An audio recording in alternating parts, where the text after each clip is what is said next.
Technicians mobile, another good area and another good potential in hire companies. So talking about more speed, less time taken. Well, the optimization route comes in again, but also thinking about the way that we can consolidate any scheduled maintenance or any damage that happens.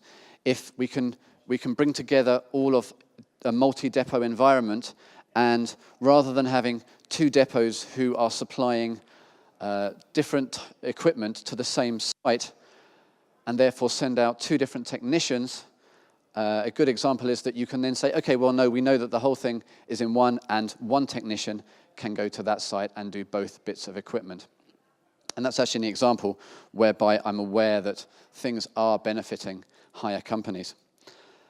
Another area where we can see more sort of speed there is that these technicians are able to type in their parts that they use, and rather than then rekeying and working out and getting purchase orders raised within the depot, that can be automated straight from the mobile device.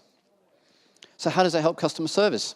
Well, one of the benefits of having a mobile device is that there's the potential to be able to get more information to the fingertips of the technicians quicker. So they might be able to go onto websites, onto the manufacturer's websites, and be able to download potentially specifications easier, or be able to see what they need to do easier. They've got more chance to fix things first time, which is only going to help. Again, we might be thinking about how informing the customer. Of course, the customers are always going to be wanting to know when the technicians are going to be there, especially if there's a breakdown. And we've got more information about where those technicians are and roughly how long these things are going to take to do.